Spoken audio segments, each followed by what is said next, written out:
Let's start. The old nurse went upstairs exulting, with knees toiling and a patter of slapping feet, to tell the mistress of her lord's return, and cried out by the lady's pillow. Wake up, dear child. Penelope, come down. See with your own eyes what all these years you longed for. Odysseus is here. Oh, in the end he came, and he has killed your suitors, killed them all, who made his house a bordel and ate all his cattle, and raised their hands against his son. Penelope said, Dear nurse, the gods have touched you. They can put chaos into the clearest head, or bring a lunatic down to earth. Good sense you always had. They've touched you. What is this mockery you wake me up to tell me, breaking in my own sweet spell of sleep? I had not dozed away so tranquilly since my lord went to war, on that ill wind so Ilian. Oh, leave me back downstairs. If any other of my women came in babbling things like these to startle me, I'd see her flogged out of the house. Your old age spares you that. Euryclea said, What I play such a trick on you, dear child? It is true, as I tell you. He has come. That stranger they were baiting as Odysseus.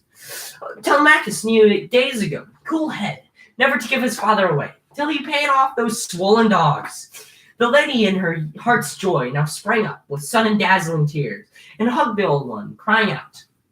But try to make it clear, if he came home in secret, as you say, could he engage them single-handedly? How? They were all down there, still in the same crowd. To this Euryclea said, I did not see it.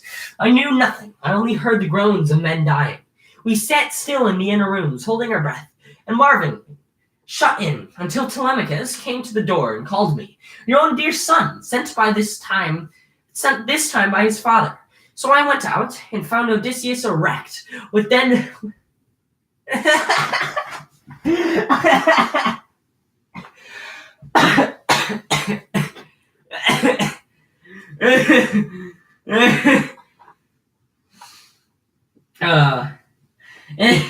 and found Odysseus erect, with dead men littering the floor, this way and that. If you had only seen him, it would have made your heart glow hot, a line splashed with mire and blood. But now the cold, compress, all gathered at the gate, and he has cleansed his hall with fire and brimstone, a great blaze. Then he sent me here to you. Come with me. You may both embark this time for happiness together. After pain, after long years, here's your prayer, your passion. Granted, your own lord lives. He is at home. He found you safe. He found his son. The suitors abused his house, but he has brought them down. The attentive lady said, Do not lose yourself in this rejoicing. Wait. You know how splendid that return would be for us? How dear to me, dear to his son and mine? But no, it is not possible. Your notion must be wrong. Some god has killed the suitors, a god sick of their arrogance and brutal malice, for they honored no one living, good or bad, whoever came their way. Blind young fools, they've tasted death for it. But the true person of Odysseus, he lost his home. He died far from Ithaca. The old nurse sighed. How queer the way you talk. Here he is, large as life, by his own fire. And you deny he will get home. Child, you always were mistrustful. But there is one sure mark that I can tell you. That scar left by the boar's tusk long ago. I recognized it when I bathed his feet, and would have told you, but he stopped my mouth, forbade me in his craftiness. Come down, I stake my life on it. Here he is. Let me die in agony if I lie. Penelope said, Nurse, dear, though you have your wits about you, still it is hard not to be taken in by the immortals. Let us join my son, though, and see the dead and that strange one who killed them. Basically,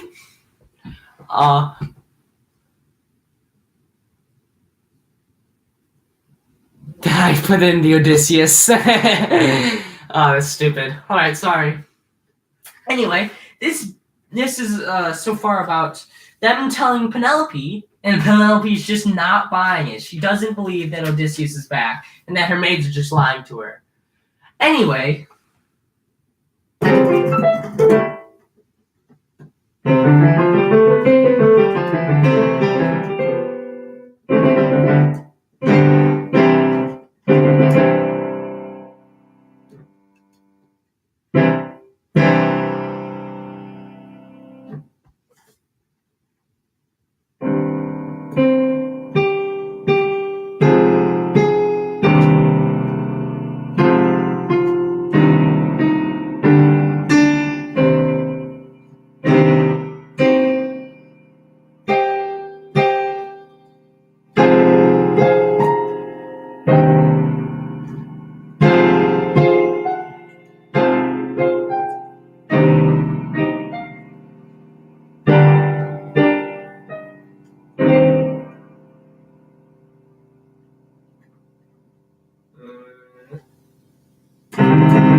turned to then to descend the stair, her heart in tumult. Had she better keep her distance and question him? Her husband? Should she run up to him, take his hands, kiss him now? Crossing the door, she sat down at once, in firelight, against the nearest wall, across the room from the Lord Odysseus. There, leaning against a pillar, sat the man, and never lifted up his eyes, but only waited for what his wife would say when she had seen him. And she, for a long time, sat deathly still in wonderment. For sometimes, as she gazed, she found him, yes, clearly, like her husband, but sometimes blood and rags were all she saw. Telemachus' voice came to her ears. Mother, cruel mother, do you feel nothing? Drawing yourself apart this way from father? Will you not sit with him and talk and question him? What other woman would remain so cold, who shuns her lord? And he came back to her from wars and wandering. After 20 years, your heart is hard as flint and never changes. Penelope answered, I am stunned, child. I cannot speak to him. I cannot question him. I cannot keep my eyes upon his face. If he really is Odysseus, truly home, beyond all doubt, we two shall know each other, better than you or anyone. There are secret signs we know, we two. A smile came now to the lips of the patient hero Odysseus, who turned to Telemachus and said, Peace, let your mother test me at her leisure. Before long she will see and know me best. These tatters, darts, all that I'm caked with now, make her look hard at me and doubt me still. As to this massacre, we must see the end. Whoever kills one citizen, and has no force of armed men at his back, had better take himself abroad by night and leave his kin. Well, we cut down the flower of Ithaca, and the mainstay of the town. Consider that. Telemachus replied respectfully, Dear father, enough that you yourself study the danger. Foresighted in combat as you are, they say you have no rival. We three stand ready to follow you and fight. I say, for what our strength avails, we have the courage. And the great tactician Odysseus answered, Good, here is our best maneuver, as I see it. Bathe, you three, and put fresh clothing on. Order the women to adorn themselves, and let our admirable harper choose a tune for dancing, some light-hearted air, and strum it. Anyone going by, or any neighbor, will think it is a wedding feast he hears. These deaths must not be cried about the town, till we slip away to our own woods. We'll see what weapon, then, Zeus puts into our hands.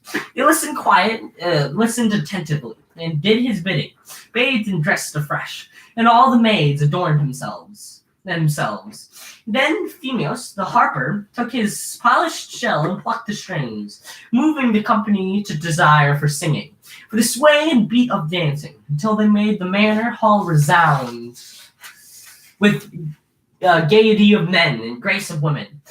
Anyone passing on the road would say, Married at last, I see, the queen so many courted, sly catch wife. She would not keep, not she, the lord's estate until he came. So travelers thought might run, but no one guessed the truth. Great-hearted Odysseus, home at last, was being bathed now by Eurynomé, and rubbed with golden oil, and clothed again in a fresh tunic and a cloak.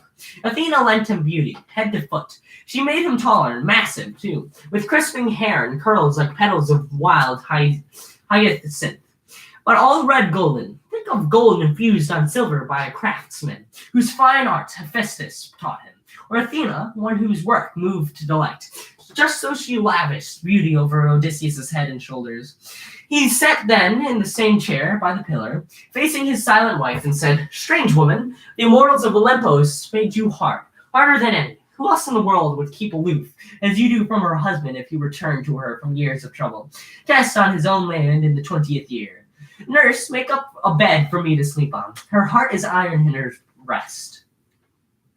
Penelope spoke to Odysseus now. She said, Strange man, if man you are, there is no pride on my part, nor scorn for you, not even wonder merely. I know so well how he appeared boarding the ship for Troy, but all the same, make up his bed for him, Euryclea. Place it outside the bedchamber my lord built with his own hands. Pile the big bed with fleeces, rugs, and sheets of purest linen. With this, she tried him to the breaking point. And he turned on her in a flash, raging, Woman, by heaven, you've stung me now. Who dared to move my bed?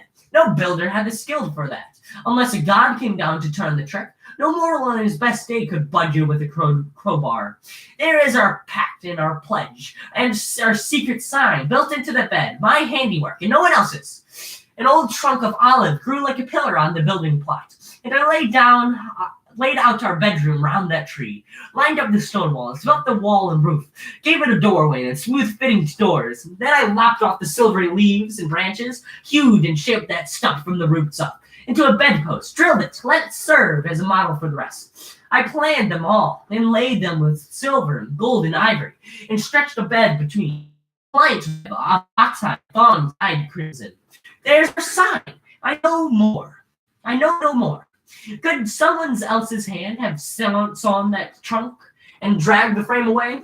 Their secret, as she heard it told. Her knees grew tremulous and weak. Her heart failed her. With her eyes bringing tears, she ran to him, throwing her arms around his neck, and kissed him, murmuring, "Do not rage, Amigo Odysseus. No one ever matched your caution. Think what difficulty the gods gave. They denied us life together in our prime and flowering years, kept us from crossing into age together.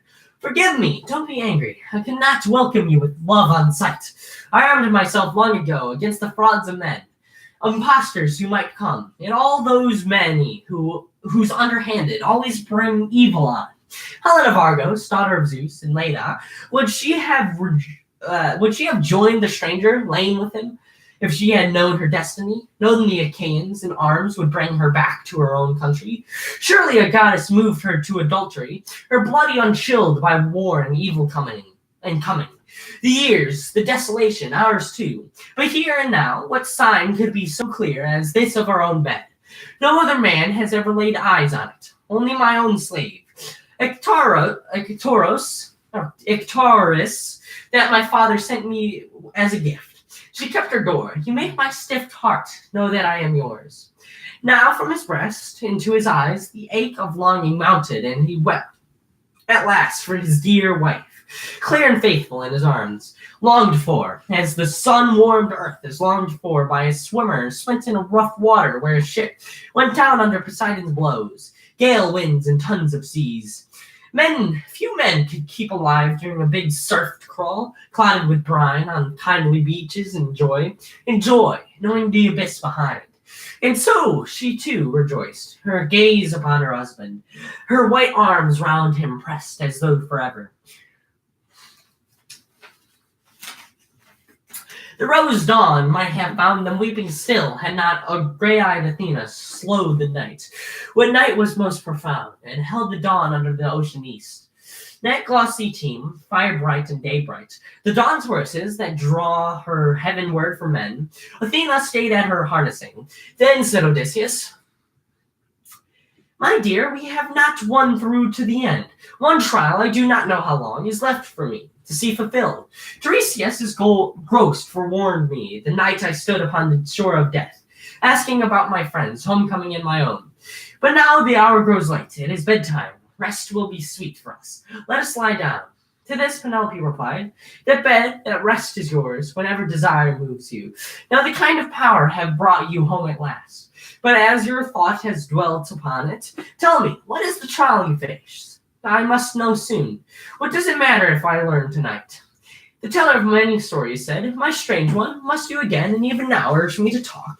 Here is a plodding tale, no charm in it, no relish in the telling. Tiresias told me that I must take an oar and trudge the mainland, going from town to town, until I discover men who have never known the salt blue sea, nor favor of salt meat, strangers to painted prows, to watercraft and oars like wings, and dipping across the waters. The moment of revelation he foretold was this, for you may share the prophecy. Some traveler falling in with me will say, a winnowing fan, that on your shoulders, sir. There I must plant my oar, on the very spot, with burnt offerings to Poseidon of the waters. A ram, a bull, a great buck boar. Thereafter, when I come home again, I am to slay full hecatombs to the gods, who own broad heaven, one by one. Then death will drift upon me from seaward, mild as air, mild as your hand, in my well-tended weariness of A's. Contented folk around me on our island. He said all this must come. Penelope said, if by God's grace age is at least is kind, we have that promise. Trials will end in peace. So he confided in her, and she answered. Meanwhile, Eurynomé and the nurse together laid soft coverlets on the master's bed, working in haste by torchlight. Euryclea retired to her quarters for the night, and then Eurynomé, a maid in waiting, lighted her lord and lady to their chamber with bright hands. She vanished. So they came into that bed so steadfast, loved of old, opening glad arms to one another. Telemachus by now had hushed the dancing, hushed the women. In the darkened hall, he and the cowherd and the swineherd slept. The royal pair mingled in love again, and afterward lay reveling in stories. At hers of the siege, her beauty stood at home, from arrogant suitors, crowding on her sight, and how they fed their courtship on his cattle, oxen and fat sheep, and drank up rivers of wine of the vats. Odysseus told of what hard blows he had dealt out to the others, and what blows he had taken, all that story. She could not close her eyes till all was told. His reign on the Cysones? Oh, first of all, then how he visited the Lotus Eaters, and what the Cyclops did, and how those shipmates, pitilessly devoured, were avenged. Then of his touching of Aeolus' island, and how that king refitted him for sailing to Ithaca. All vain, gales blew him back, droning over the fish-cold sea. Then how he reached the Lystrigonians' distant bay, and how they smashed his ships and his companions. Circe, then, of her deceits and magic. Then of his voyage to the wide and underworld of the dark. Then the house of death, and questioning Tiresias, Theban spirit. Dead companions, many, he saw there, and his mother too. Of this he told his wife, and how later he heard this choir of the Mandarin sirens, questioning the wandering rocks, Charybdis' pool, and the fiend's Scylla, who takes toll of men. Then how his shipments killed Lord Helios' cattle, and how Zeus, thundering in towering heaven, split their fast ship with his fuming bolt. So all hands perished. He alone survived, cast away on Calypso's isle, Ogygia. He told then how that nymph detained him there, in her smooth caves, craving for him for her husband, and how in her devoted lust she swore he would not die nor grow old all his days, but he held out against her. Last of all, what sea toil brought him to the Phaeacians, their welcome, how they took him into their hearts, and gave him passage to his own dear island, with gifts of garments, gold and bronze. Remembering, he drowsed over the story's end. Sweet sleep relaxed his limbs and his care-burdened breast. Other affairs were in Athena's keeping. Waiting until Odysseus had his pleasure of love and sleep, the gray-eyed one bestirred the fresh dawn from her bed of paling ocean, to bring up daylight to her golden chair. And from his fleecy bed Odysseus arose. He said to Penelope, "My lady, what ordeals have we not endured? Here, waiting you had your grief, while my return dragged on. My hard adventures, pitting myself against the god's will, and Zeus who pinned me down far from home. But now our life resumes. We've come together to our longed-for bed. Take care of what is left me in our house. As to the flocks, that pack of wolves laid waste, they'll be replenished. Scores I'll get on raids, and other scores our island friends will give me, till all the folds are full again. This day I'm off up country to the orchards. I must see my noble father, for he missed me sorely. And here's my command for you, a strict one, though you may need none. Clever as you are, word will get out about as the sun goes higher, of how I killed those lads. Go to your rooms on the upper floor and take your women. Stay there with never a glance, outside a word to anyone. Fitting cuirass and a sword belt to his shoulders, he woke his herdsmen, woke Telemachus, ordered all in his arms. They dressed quickly, and all in war gear sallied from the gate, led by Odysseus. Now it was broad day, but these three men Athena hid in darkness, going before them swiftly from the town. Okay, so Odysseus is completing his journey. He's in Ithaca, but Tiresias told him he needed to do one thing. Penelope didn't believe that Odysseus was actually there, but then he convinced her by telling them about how he made his beds and how they couldn't move him. And it was such great craftsmanship. And then he basically caught Penelope up on all the things that he did. And then they got ready to leave, and Athena helped them out. All right. I'm so close to being done. This is so close to being over. Oh my God.